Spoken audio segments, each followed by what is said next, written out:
As Louisiana craves more vials of COVID-19 vaccines, there's another problem. People who are reluctant to be tested. People are just very hesitant right now, and the problem is the fact that while we're being hesitant, the virus isn't. It's doing everything it can to permeate into as much of our human species as possible. It's not going to stop. The Pennington Biomedical Research Center in Baton Rouge is one of 55 institutions across the U.S. tapped by the National Institutes of Health to tackle barriers to COVID-19 tests in African American communities. Are the barriers related to transportation or childcare or the inability to take time off work? We need to better understand those factors. Pennington plans to begin the study in February. Dr. Peter Kaczmarzyk is Associate Executive Director of Population and Public Health Science and one of the leaders of the study at Pennington. A lot of people they still don't want to know if they have the disease, because once they know they have the disease, they feel an obligation that they have to take time off work so they can maybe avoid infecting other people. And so we have to break down those barriers. He says they plan to hold focus groups and will seek out sites like community centers, churches, and schools that will allow testing to take place. There's no time to waste in terms of testing and boosting confidence in COVID-19 vaccines, he says. We really need to get the vaccinations rolling. We need to really ensure that people have access to testing, which is still very important in the community. Dr. Eric Griggs is a physician and a health educator. It's distrust in the healthcare system. It's the recent vilification of science, the uncertainty of everything. Healthcare professionals acknowledge that there were things that happened in the past that contributed to a lot of distrust among African Americans. You have the Tuskegee experiment, you have the Henrietta Lacks. This earned mistrust in the community is there, it's real. This entire process of the vaccine development, the entire process of testing, is a safe and clinically tested protocol. And equity in who's able to get vaccinated is important too, they say. The racial data is of the utmost importance, and my hat's off to Dr. Cantor and the governor for actually bringing that to light. We need the data. I'm Sabrina Wilson, Fox 8, Local First. Pregnancy can be one of the most joyous times in a woman's life, and Louisiana is making progress in its efforts to help more women have healthy pregnancies. Very proud to say that when we look at severe maternal morbidity from hemorrhage, we saw a decrease by 35%, specifically 49% for Black birthing persons, and then a reduction in severe maternal morbidity related to hypertension by almost 12%.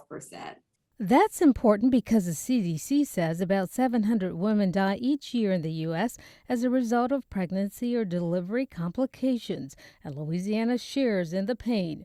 This report, released in 2020 by the state, is based on 2017 maternal death data.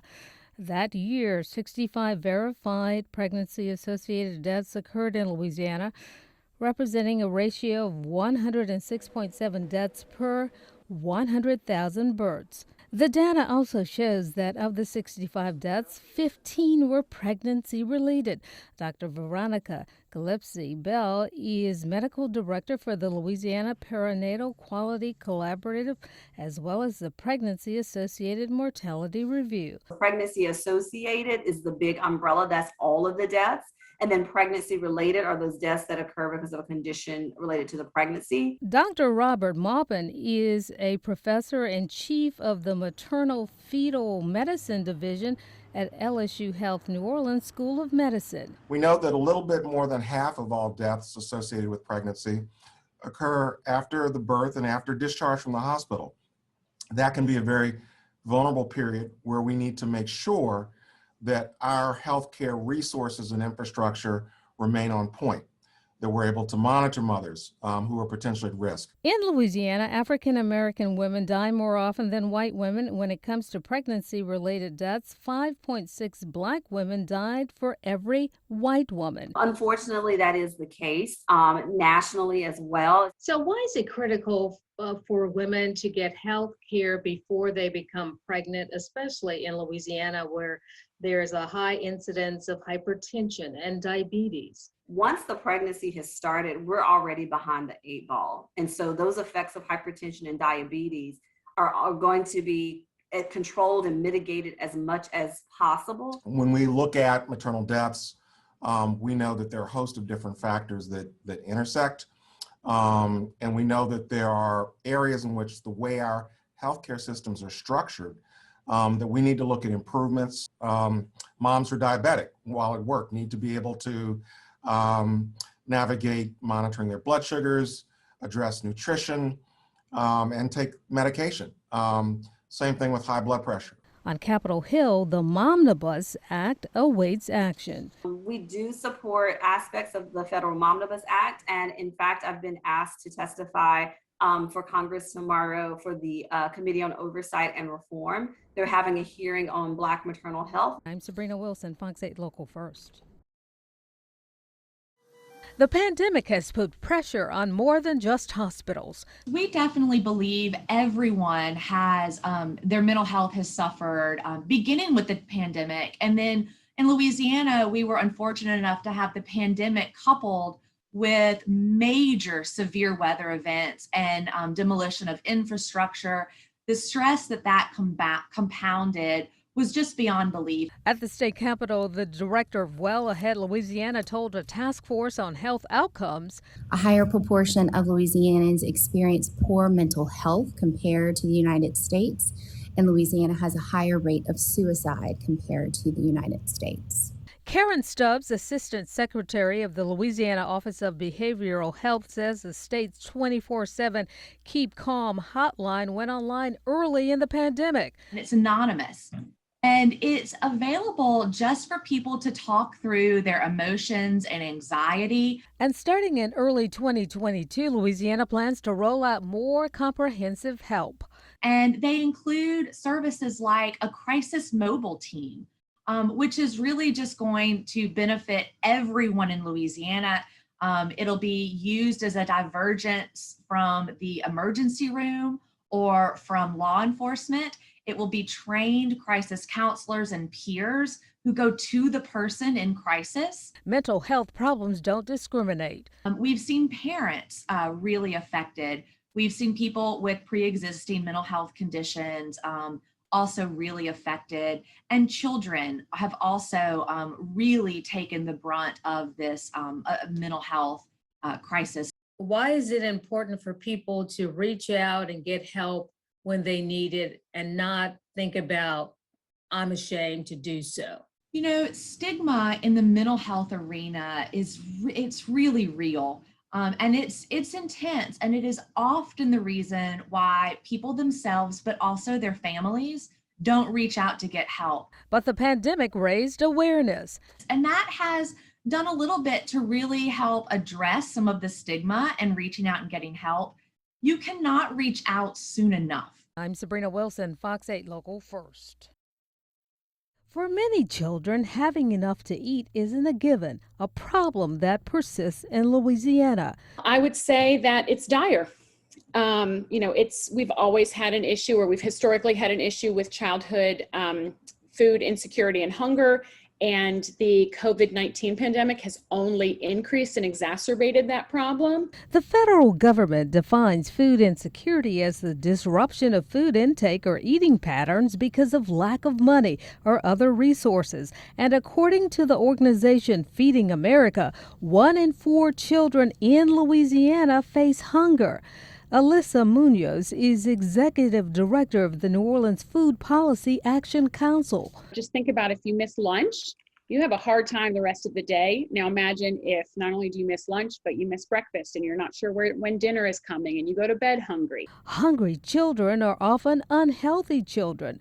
Food is medicine. Sciline assembled experts to discuss childhood hunger in terms of before and since the pandemic. I do think we can confidently say that food insecurity in households with children has grown tremendously. The estimates suggest more than doubling. Consequences can be long-lasting. It's a loss of brain trust. The longer we allow children to be food insecure, we are disinvesting and destroying the brain trust of America.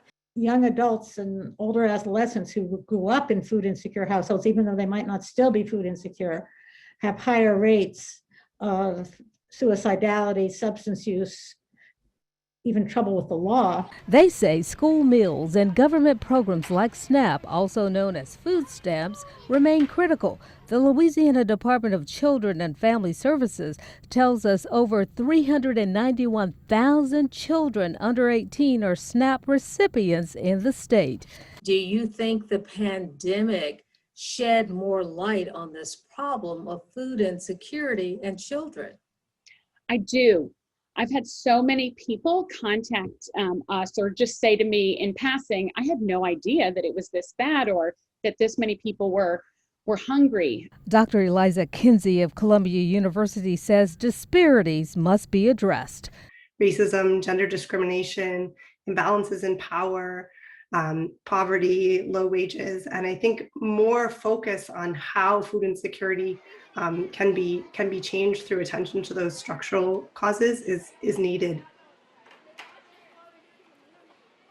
I would work out probably about 3 to 5 times a week. I was very healthy and I was doing body combat. And what happened was the left side of my body went numb. My face started to droop. My peripheral vision went out.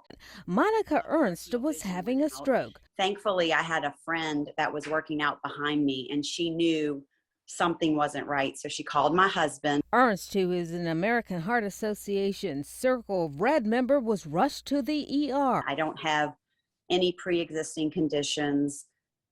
And sure enough, they found out that I had a hole in my heart and a clot went through and I had a stroke. Strokes are very common for other reasons. The CDC says every 40 seconds someone has a stroke in the U.S. I spoke to Dr. Merritt Brown of LSU Health, neurosurgery and neurology. Strokes come in 2 varieties. The most common one is where a blood vessel that's in the brain gets blocked by a blood clot and the brain is deprived of blood flow. Strokes in any capacity are really a medical emergency. According to the NIH, Louisiana is part of the so-called stroke belt.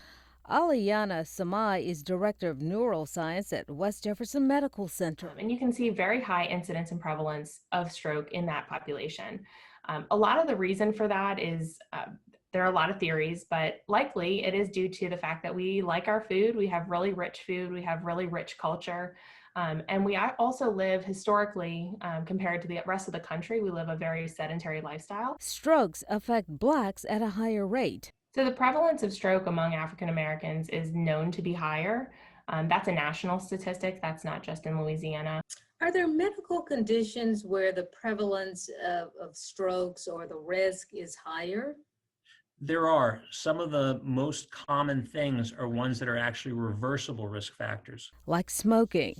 So some of the nicotine and some of the substances that are in tobacco products can actually lodge themselves in the side of blood vessel walls and make them much more likely to harden. Make sure that your blood pressure is in a good range. Make sure that your cholesterol is checked every so often, especially if you're over 40 or 50 years old. Time is critical in terms of stroke outcomes. As soon as you start to have problems, really the clock starts. But an analysis by Kaiser Health News found that 19% of Louisiana's population lives more than 45 minutes from a certified stroke center. However, in the New Orleans area, the situation is far better.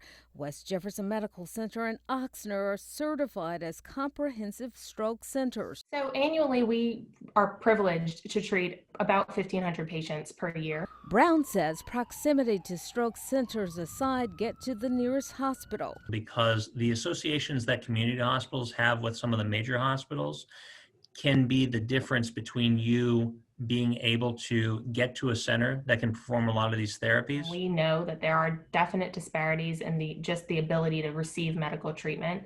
And that's something I think at a national level we need to be focused on. How thankful are you that you were able to get medical attention like almost immediately? I was so thankful. And she's grateful to not have long-lasting effects. I'm very fortunate that I don't have that.